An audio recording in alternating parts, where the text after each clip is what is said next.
Hello friends, today is gonna be another special evening because we're going to have another Nick Crowley's video about the internet's darkest corners part 6. We are back at it again with another Nick Crowley, I guess. And this was fairly recent actually, it's just uploaded 6 days ago. So without further ado, let's get started. So hopefully friends, be sure you can leave a like and subscribe to my videos so that I can make more reaction videos like this in the future. And thank you for all your support. Let's get right into it.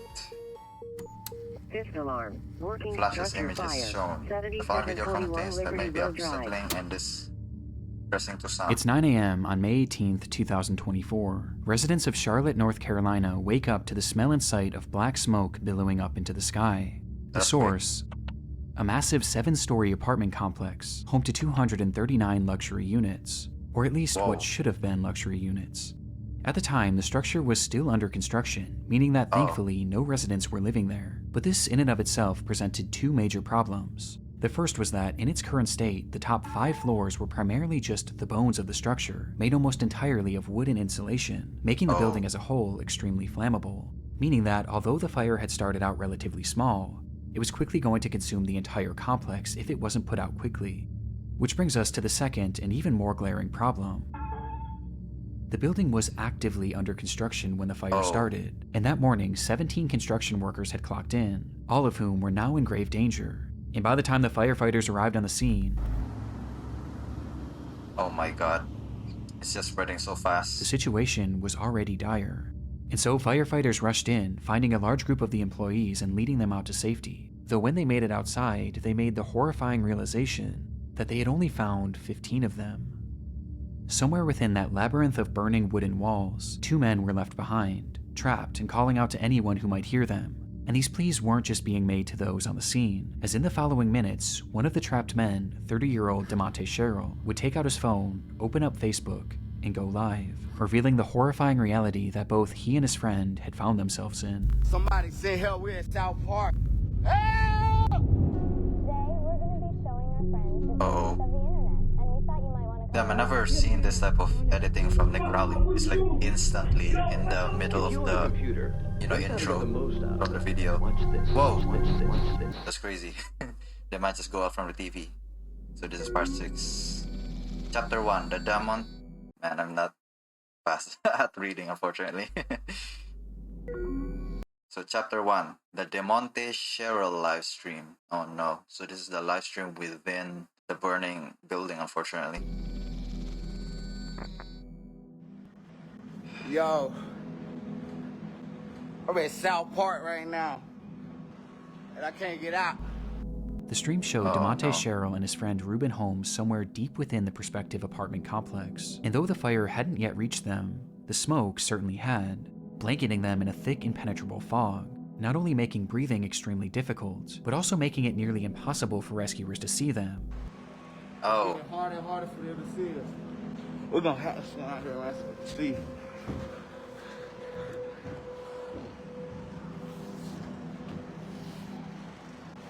This is bad. This is very bad, man. The building on fire, I'm trapped inside, me and my man. Oh no, that's so sad. They're just trapped. This was likely one of the reasons why Demonte chose to start this livestream, hopeful that it could show rescuers exactly where they were. But based on the footage, their positioning was far from ideal. Really? They were on the second highest floor, floor 6, which had only one access point, a single stairway that was on the complete opposite side of the building. And based on their testimony in the footage, something had clearly blocked their path to that one remaining exit, meaning that the only other way out would be to jump. Though at 6 stories in the air, and falling into what would likely be the heart of the fire, this would have meant certain death. There was quite literally nowhere for them to go. Rescue was their only hope. Not even climbing down? Oh my god, this is so bad, man. This feels helpless.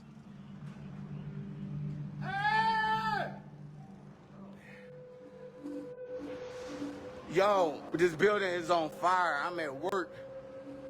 Somebody said, hell, we're in South Park. Seemingly realizing this, Demonte began to grow more desperate, yelling out into the void of smoke, while Ruben can be seen in the background waving his phone flashlight, with both men doing anything they could to help rescuers find them. before... Oh no. Help! This is bad. the stream abruptly ends. Uh-oh. Rescuers were aware of the unfolding situation on the sixth story. They first tried to reach the men by using a massive crane with a basket attached, which can actually be seen in Demonte's livestream. Though in it, you can see that it's also facing the complete wrong direction, as the smoke was just that impenetrable. However, at one point, it's believed that the crane operator did actually see these men, but the blaze was just too extreme, leading to the operator himself having to be rescued. This left only one real option for saving Demonte and Ruben. They were going to have to go in after them. And so they climbed that stairway up to floor 6 and started their trek to the opposite end of the structure. Though before they could even make it halfway, the rescuers were relegated to a slow crawl, as the inferno around them raged more and more intensely, and the smoke grew thicker and thicker. So that's when they began to hear screaming. Somewhere lost in that maze, Ruben and Demonte were yelling as loud as they could for help. This sound was a sign that they were getting close, though just then rescuers would be met with another sound. Oh no, the fire. All companies working 7741 Liberty Road Drive, evacuate structure per command. All companies No, man, no. Liberty Road No. Drive, evacuate structure. Command all companies, this will be defensive at this time. We'll be ready for this side to collapse. Oh shit, they were so close. Oh man, that's such a bad timing. Well, I also understand they don't want to kill some of their men, within that fire, but oh my god, they're just so close, man. They can hear them. Oh, they just call it quits. That's crazy.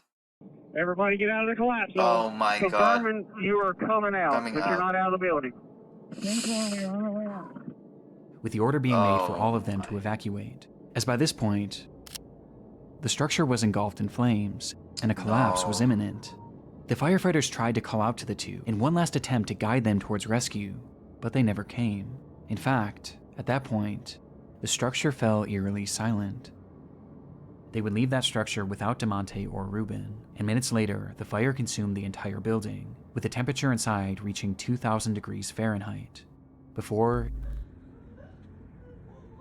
Oh my god. It collapsed. What the fuck it did would they eventually make this topple to the building? ground. And inside, Demonte and Ruben would become the sole fatalities of this catastrophe. Oh my god. Yo, I'm at South Park right now, at work, and the building on fire, and I can't get out.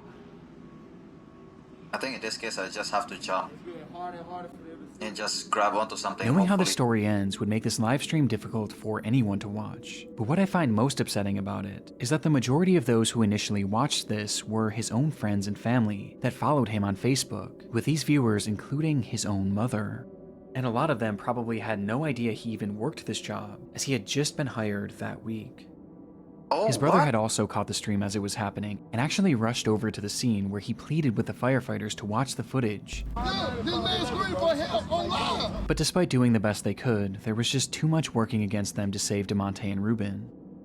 What? Following an investigation into the fire, it was discovered that the crew was using an organic foam insulation, which was known to be extremely flammable and produce thick black smoke. And this became deadly when the machine used to spray that insulation caught fire, sending the whole building up in flames. Where they had yet to install any sort of smoke detector. Oh my god, this is just irresponsible, man.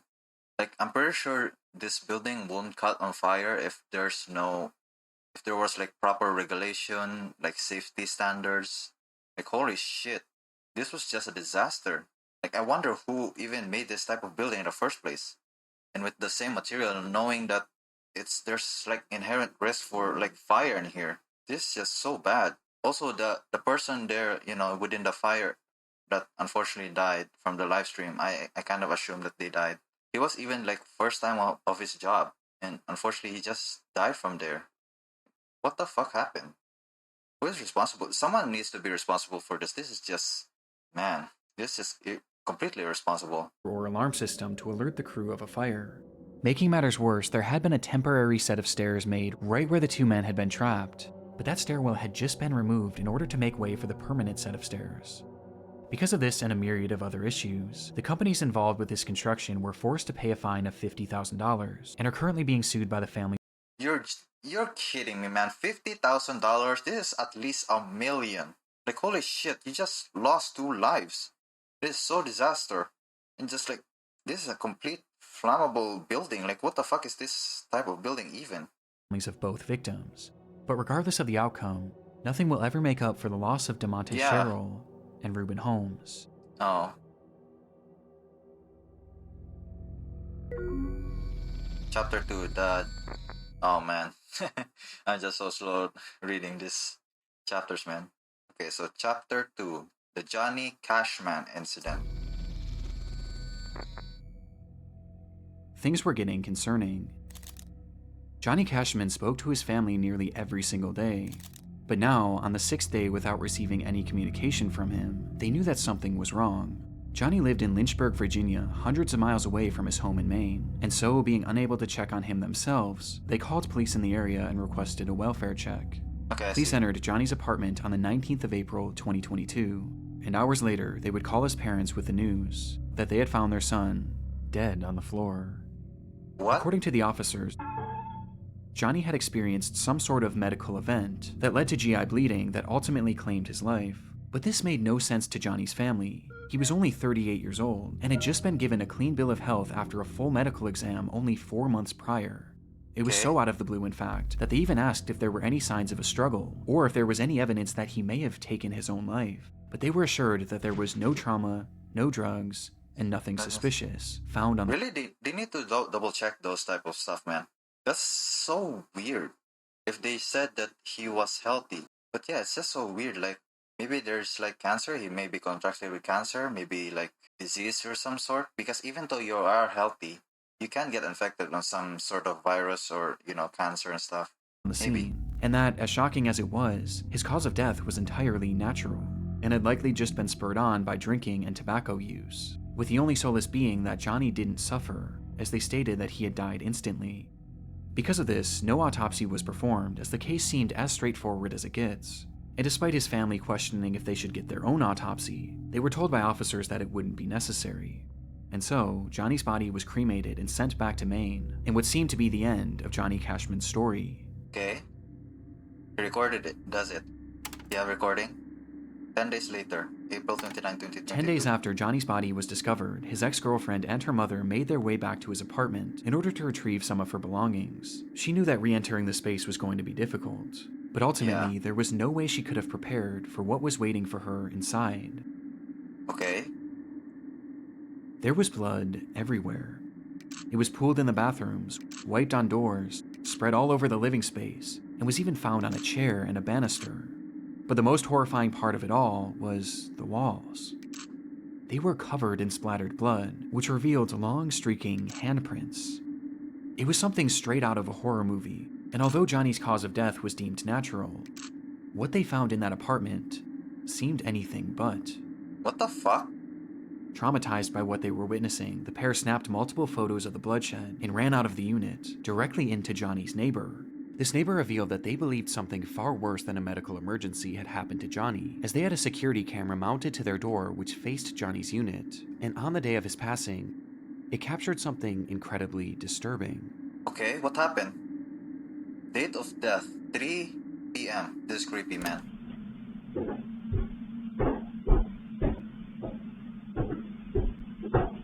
The footage shows Johnny making his way up the flight of stairs leading to his apartment at around 3:03 p.m. Okay.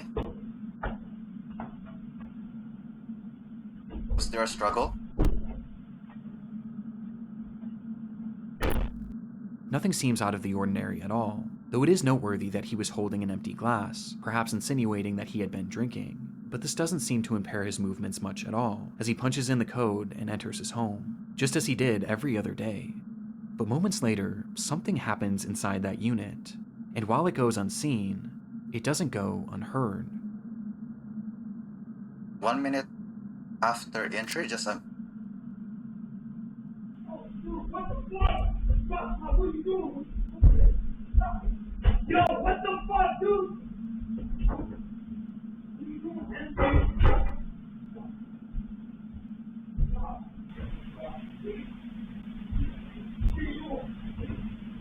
What are you doing, man?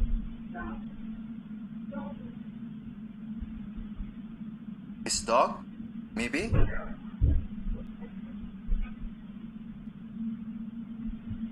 Good thing that camera has an audio.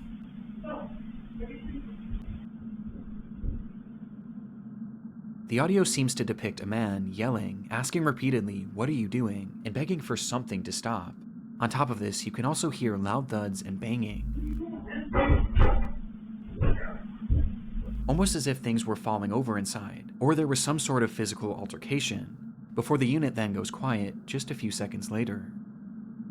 It was unclear if this voice was Johnny's, or perhaps someone else who had been inside the unit. Yeah, but it seems like he didn't ask for help, which very interestingly. Because if you're attacked and someone is like there trying to kill you, you should try to ask for help. Even like last for a minute after he just entered the room. He could have just also tried to escape and run away. There's like a lot of options here. He could have survived. He could just run away. He could have possibly jumped the window, fight back. How did he die? Like seems to be a struggle and there's a lot of blood. The only potential here is possibly a killer. Maybe. We'll see. Regardless, one thing was apparent from this audio. There was someone else in that apartment, despite the fact that Johnny lived alone. And just 7 minutes later, this unseen person would emerge. Oh shit, so there is a killer.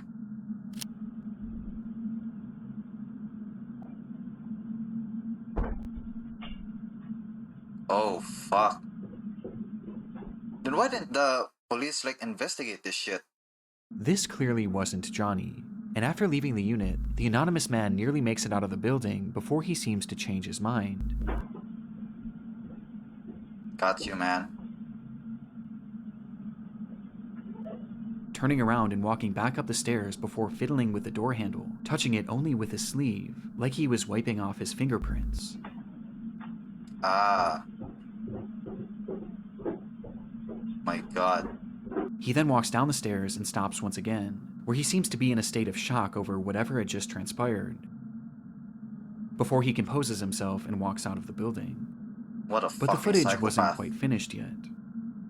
Really? Oh, wow.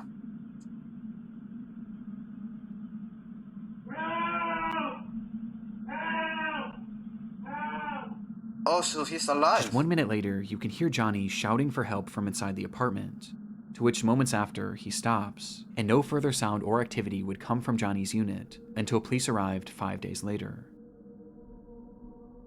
The footage and the scene at the apartment seemed to contradict what Johnny's family had been told about his death.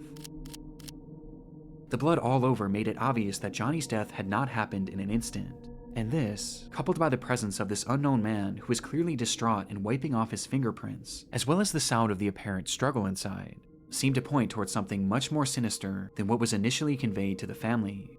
Yeah. But even with this footage, police still believed that Johnny's death was due to a medical emergency, as they What? quickly changed their initial story, saying that the blood spread was due to uncontrollable vomiting, and that Johnny had in fact likely suffered, at least for a short while. But this medical emergency There seems to be a weird cover-up here.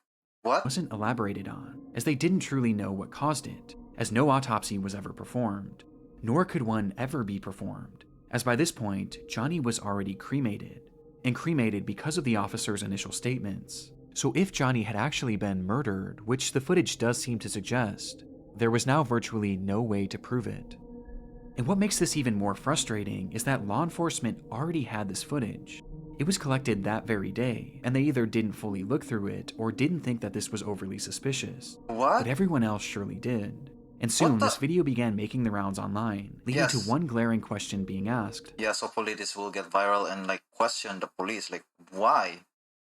How is this? This seems to be a cover-up. What the fuck? He seems to be just an innocent person. Who is this man? That's as also a no one question. in Johnny's life recognized him. Well, it wouldn't be until May 11th that investigators would finally ID him as Stephen Church, and upon being questioned, he revealed that he had moved to Lynchburg for work, but the opportunity he had lined up fell through shortly after he arrived, leaving him with no money and without a place to stay, which is when he met Johnny, who offered to let him crash on his couch. He supposedly stayed with Johnny for 3 days, and described Johnny as an alcoholic who drank constantly, including on that fateful day.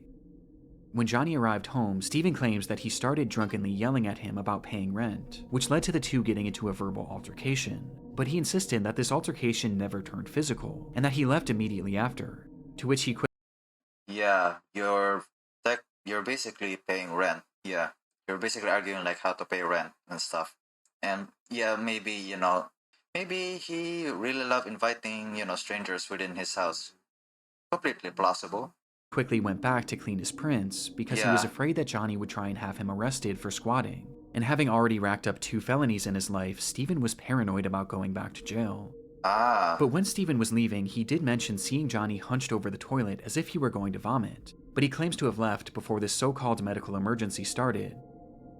This is the gist of Steven's account from that day, but the problem is, it doesn't really match up with what we're hearing in the video. What the fuck? What you doing? Yo, what the fuck, dude? From the footage, we can hear everything going on in that unit, but at no point do we hear any sort of an argument, nor do we hear anything about rent, with the phrases lending themselves more to a physical struggle. I don't know why he's not also convicted by this. Like, they have the proof, and I don't know why the police is so... Man, I'm pretty sure they are very corrupt police that didn't just do the right job. This is so sad that Johnny just died from this. Rather than a verbal one. In fact, the whole time it appears that we're only hearing one voice. But there is an exception. Really?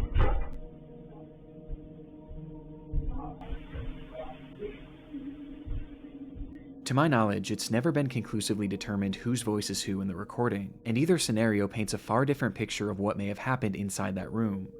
But regardless, this audio makes it clear that Steven's story was fabricated at least to some degree, as he also fails to account for the loud banging in the background.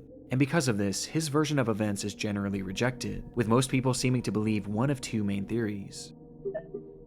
The first is that, upon arriving home, Johnny and Steven had gotten into a physical altercation, resulting in Johnny taking some sort of blow to his abdomen, which in turn triggered or exacerbated this medical emergency. GI bleeds are horrific, and can certainly cause the level of bleeding that was found in the apartment, and perhaps seeing all the blood coming from Johnny, Steven started yelling at him, before deciding to run off, fearing that he would be charged for murder. This would explain Steven's demeanor and actions after leaving the apartment, and why he may have fabricated his story, as he knew or knows that he was directly responsible for Johnny's death. And this blow to the abdomen could have easily been missed by investigators, as the injuries would have been primarily internal. The second theory is that upon arriving home, Johnny naturally experienced a medical emergency leading to this catastrophic GI bleed. Upon seeing this and perhaps being in a state of shock, Steven yelled at him, demanding to know what was happening and telling him to stop, as perhaps he was moving around the apartment and tracking blood everywhere, which would explain the other voice saying, "I can't stop." I could see how this experience would make no sense to Steven, and perhaps just having no idea what was happening, he left and tried to make it look like he was never there, as he... That's also a potential though, but it doesn't tell the actions that he's been using, because he seems to be actively hiding and kind of bit in shock, and like even just leave casually for some reason. You could have just asked for help, maybe call some, medical attendants there, like you, because we know that Johnny was still alive and even like pleading for help after the cameras has been rolling. But that's maybe true though. I think I believe in theory 1 than theory 2, though there may be some cases that theory 2 is a potential possibility. But I believe more likely and lean towards theory 1 that they may have an altercation, and unfortunately he has a bleeding internally, that which makes it for him to unfortunately die from this. But I don't know what like Steven's actions towards this has been.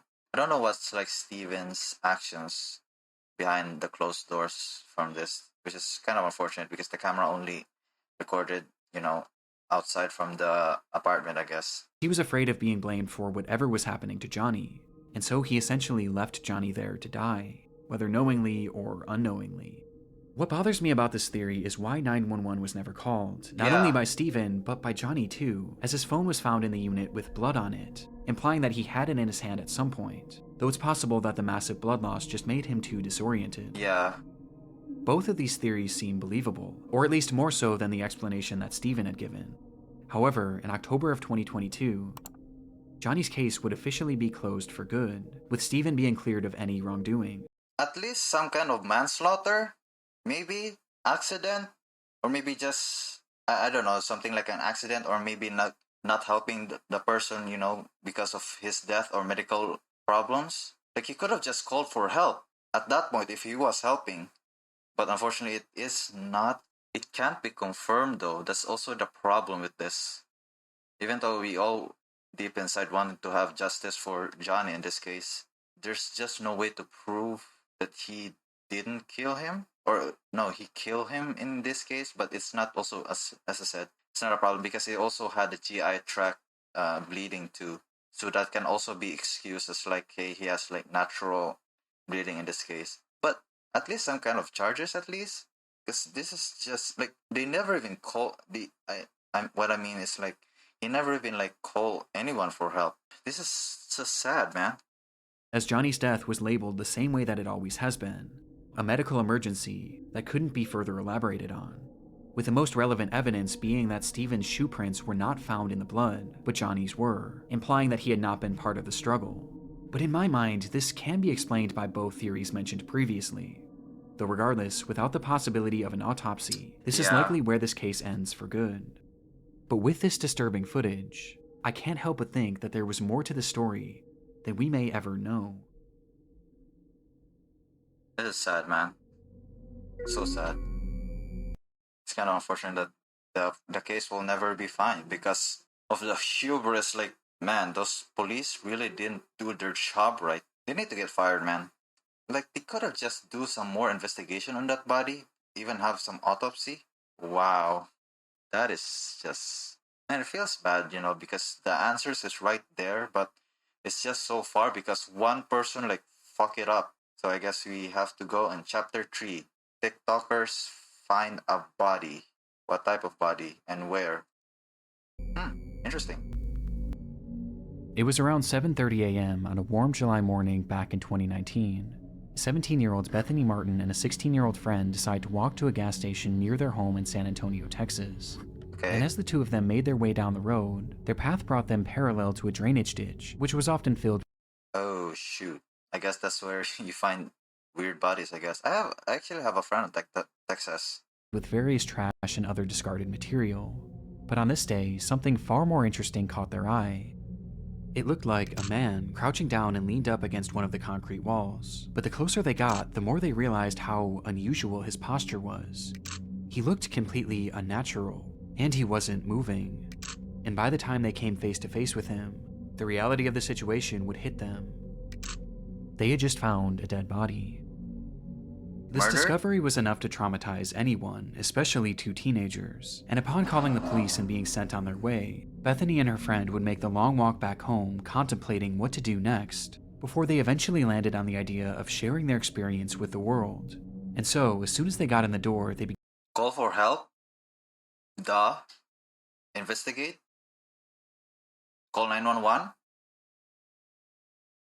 Man, there's like a lot of options. You're like, you know what? I don't like path options like you go left or you go right. I'm gonna go straight through and, you know, upload this shit. But I don't know. I may be assuming they may be just like sharing what their experience was, rather than, you know, having a live stream like, hey, you know, hey guys, dead body. Am I right? Like or subscribe this video. began to set up lights in their camera in order to film a TikTok. Okay.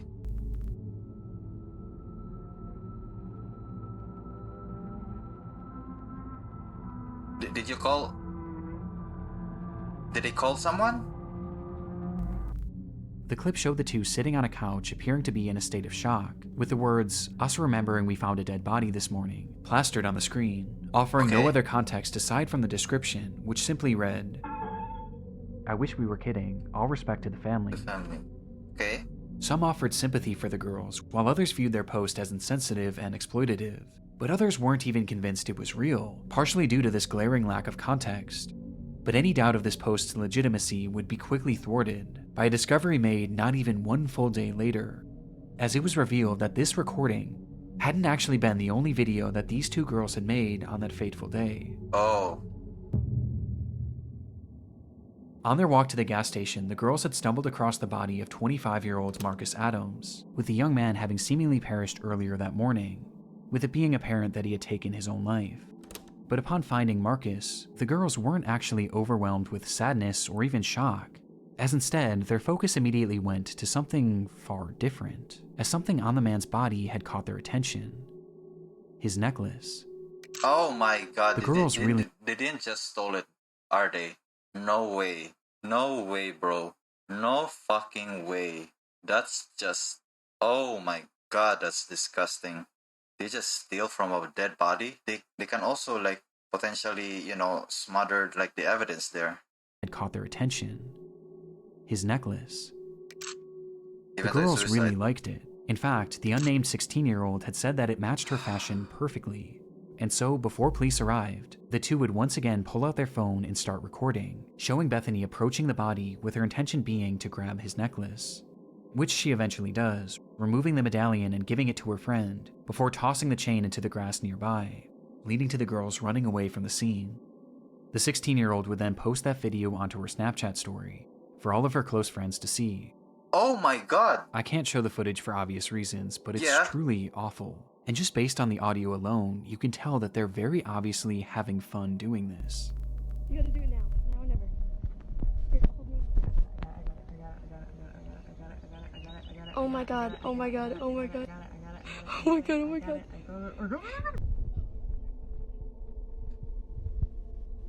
This is just fucking disturbing, man.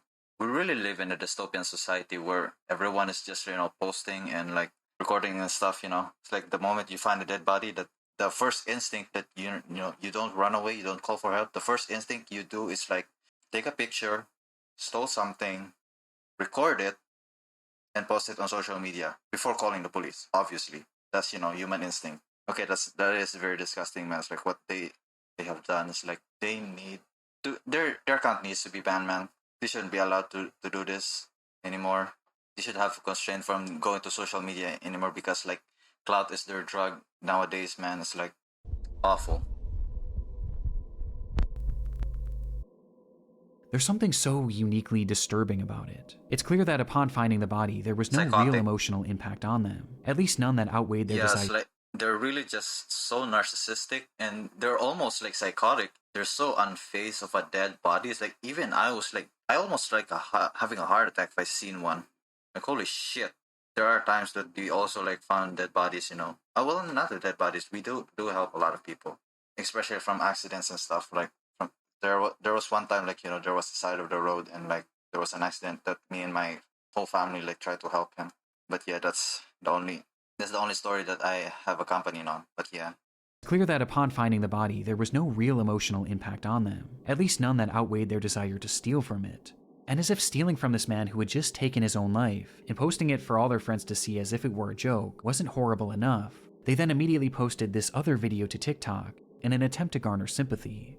Yeah. It's truly awful, and made Disgusting. even more appalling by reports that claim that the 16-year-old had actually worn this medallion in the TikTok video and in others made following its posting. And unfortunately, their actions had even more upsetting consequences, as the footage from their Snapchat story was quickly downloaded by someone they knew and posted onto an app called Nextdoor, with the footage being totally uncensored. And it was on this app where it's claimed that many of Marcus Adams' own family members would see the footage, many of whom weren't even aware that he was deceased. Oh my god. Just one day after posting this TikTok, both girls were questioned by the police after the incident and the footage was reported to them. And as a result, Bethany would be charged with theft of a human corpse, but would ultimately avoid any serious jail time. Oh man, I think jail time would be pretty much appropriate for that. But I didn't know that's also a law from America, that stealing from a dead corpse. I thought that's not allowed. Well, it's not allowed, of course. I didn't know that they have that type of law, you know. I guess it is pretty appropriate. I mean, there are a lot of people in the past that are grave diggers, you know. They dig out the graves of dead people and sell their bones. Meanwhile, the 16-year-old's name and charges were never publicly released, but we do know that the medallion was returned to the family. Hopefully.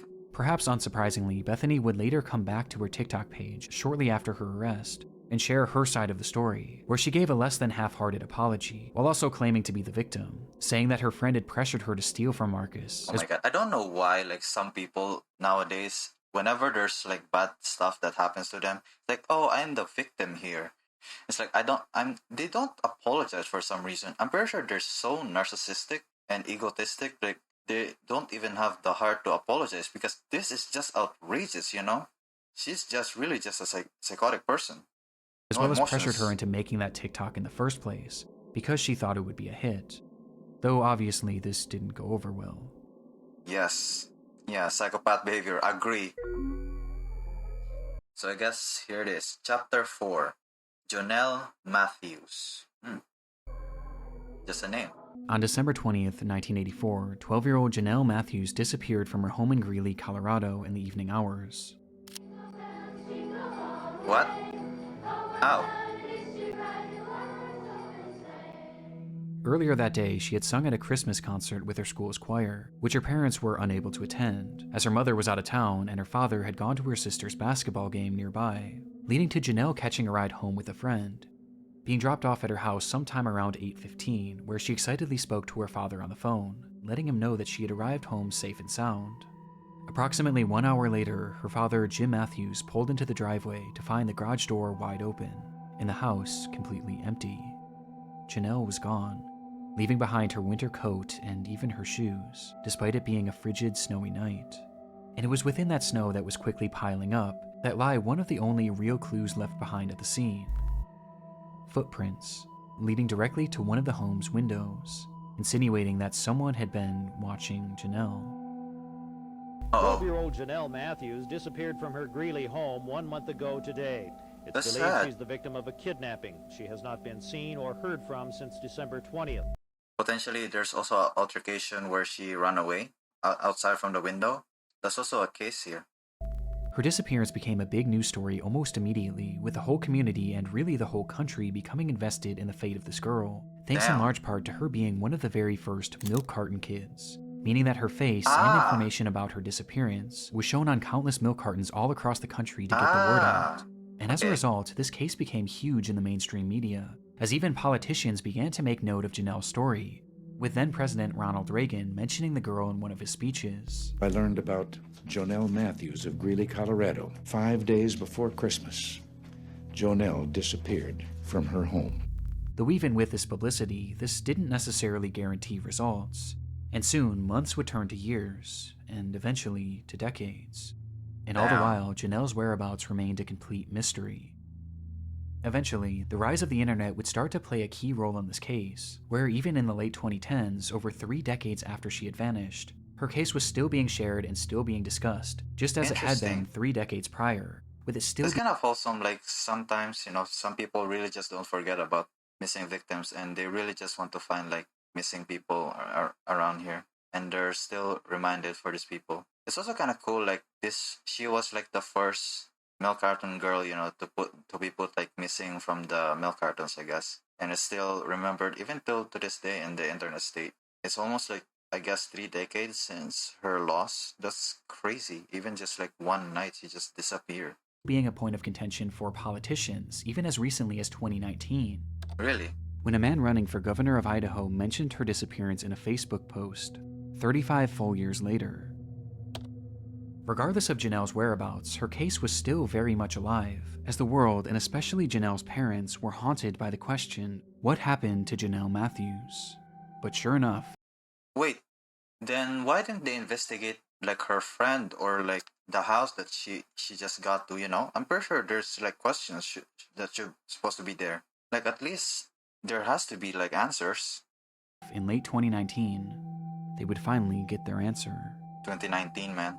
So found long. In Weld County earlier this week appeared to bring an end to a 3-decade-long search for a missing 12-year-old girl. The Greeley Tribune is reporting they are those of Jonelle Matthews.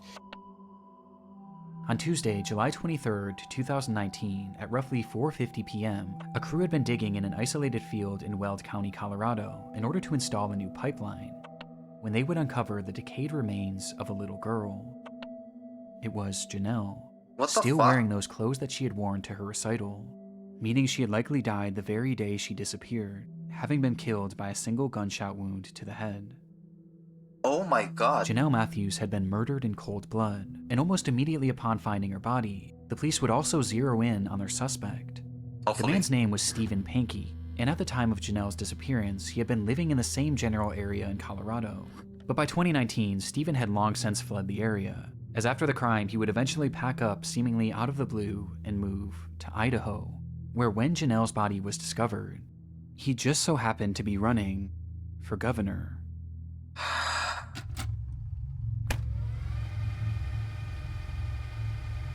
My God, he's gonna go for the Trump stuff, is he? Like, try to run the governor to, escape your charges. Disgusting. Oh my God, he's the... Oh shit, the same person that just posted that post about her, trying to hide, between the crowd, I guess. This is so disgusting. And I can't believe the foreshadowing too by the editing from Nick Crowley to show that this politician specifically is the one that unfortunately killed, I guess, Jonelle. Yes, Jonelle. It's kind of very, very dark, man. Also, a very shout out for, Nick Crowley to even edit like a foreshadowing from this. During his campaign, Panky had put out a bizarre Facebook post about Jonelle, calling for the Colorado DA to oversee a fresh investigation, as he stated that the local police had wrongly been focused on the theory that Jonelle's disappearance was a child abduction and murder, which was quite convenient, as just a few months after posting this, he would be arrested for the abduction and murder of Jonelle Matthews. Poetic. Police believe that Jonelle had first caught Stephen's eye when he was working as a janitor at the church she attended, with this leading to him stalking her and eventually abducting her on that fateful night, where he threw Jonelle in his car and ultimately ended her life, for no reason other than his sick satisfaction. He then proceeded to bury her in a field 20 miles away, in a spot that he was certain no one would ever find her. Now, the evidence supporting this is mainly circumstantial, but it is incredibly concerning. Just one day after Jonelle's abduction, Panky decided to take his wife to California in order to celebrate the holidays with his parents, with this trip being completely unplanned, as his wife was only told of it literally the day of. And making things stranger, when they returned home, Stephen's car conveniently caught fire and was burned to a crisp, to which he offered no explanation for. But in response, he would take the car to a local scrapyard where it would be even further destroyed, taking any potential evidence along with it. But while this is all strange enough, police say that the main indicator that Stephen was their man was his clear obsession with Jonelle's case. Shortly after the slaying, Stephen began listening and watching any news reports he could on Jonelle's case, while also having his wife read every single article about the missing girl out loud, to which he would often have her repeat them over and over again. But his obsession didn't stop there, as he would then start frequently calling the police, wanting to talk to them about the case, even going as far as to give them potential leads, as he claimed to be fearful that he was going to be blamed for the crime, despite having seemingly never even met her. And it was during some of these many unusual phone calls that he was said to have given details on her disappearance that were never actually made public. His obsession was entirely uncanny, bringing up her disappearance at random even decades later, with his Facebook post. Interesting. It seems like he is very paranoid that I think this is some kind of projection in a way, like he's really trying to, be concerned of this child that unfortunately died because of his wrongdoing. He's trying to project this in order to hopefully camouflage himself and hide of the true nature of what he have done. This is what a disgusting person. Life sentence, please. Life sentence. Triple life sentence, I guess. Or 4, 5 even. Please, man. Just life sentence. No fucking parole, man. Life sentence. Post being a perfect example. And as it turns out, one of Stephen's most incriminating statements came as a result of something he mentioned in that infamous message. In it, Stephen says that his son Carl had been murdered in 2008, which is in fact true, as the murder was actually fully solved, with it being confirmed that Stephen had nothing to do with it. But when he was mourning the loss of Carl, something unusual happened. His now ex-wife recalled that following Carl's death, Panky never once cried, until the day before his memorial service, where she watched him from a distance walk up to their son's urn and begin to sob, eventually blurting out, "I hope God didn't allow this to happen because of Jonelle Matthews." Despite maintaining his innocence to this day, Panky was sentenced to life in prison with the possibility of parole in 2040, his conviction coming 12,634 days after Jonelle Matthews' disappearance. Man, having a parole? Come on, man. No parole. No mercy, man, no mercy. I guess it's pretty fair because, the judge ruled that out. But for me, it's like, man, life sentence, no parole. His conviction coming 12,634 days after Jonelle Matthews' disappearance, with Panky's cryptic Facebook post serving as a dark relic of his twisted obsession that would eventually expose him as Jonelle's killer. That's so sad. She has full life for her in the future. Unfortunately, I want to she give a was massive killed. shout out to my buddy Ryan, aka Nexpo. A lot of you already know this, but Ryan is a really good friend of mine. And I'm super proud of him because he just released his very own podcast called Late Nights with Nexpo. Ryan's all about... So it seems like, yeah, Nick Crowley and Nexpo has like a friend. Oh, I don't know who Ryan is. Oh, yes, Ryan. Yes, his name is Nexpo, Ryan Nexpo. Oh my god, I don't know the real name of Nexpo. Let's actually hear that again. Proud of him because he just released his very own podcast called Late Nights with Nexpo. Ryan's all about immersive and atmospheric storytelling, covering dark and bizarre mysteries and rabbit holes, which obviously we all love here. And his podcast really captures his style so well, as it's basically like a Nexpo video just in audio form. And he's releasing episodes every single week, which makes up for his abysmal upload schedule. Okay, I guess I'm not really one to talk. It's really good though, and it's exclusive content on top of what he's already making. And if you like my channel, and if you like the Nexpo channel, then you will definitely love this podcast. So check out Late Nights with Nexpo wherever you get your podcast from, and be on the lookout for new episodes every single Wednesday. And as always, thank you so much for watching. So yeah, friends, that's actually very amazing. Like some of his friends, especially like even Nick Crowley in this case, like Nick, I think it was Nexpo. Yes, Nexpo. I'm kind of confused. Like Nick Crowley and Nexpo, all of them has like N names. But yeah, it seems like Nick really loved, his friend Ryan in this case, and tried to promote his own podcast. Also, if I might actually check that podcast. I never check it right now because I'm unfortunately busy. I don't have time. I might check it for the sole reason of because I draw a lot of drawing and stuff and art that I post on my other type of social media. Unfortunately, they're not related to horror stuff. They're more of a plant per zombies and cute drawing and stuff. And also, friends, yeah, there's a lot of sad moments within this case, man. And I really love the video of Nick Crowley. Like he finally uploaded a video in a long time, man. I think both Nick Crowley and Nexpo has unfortunately abysmal upload schedule because they usually take a long time to make this high quality and amazing videos too. And I very admire of their content that they've been uploading, And that's all, friends. Thank you for watching, man. Hopefully you can support Nick Crowley, and hopefully you can leave a like and subscribe before you hit to Nick Crowley's YouTube channel and watch the original video, which is down in the description below. Thank you, friends, and good evening.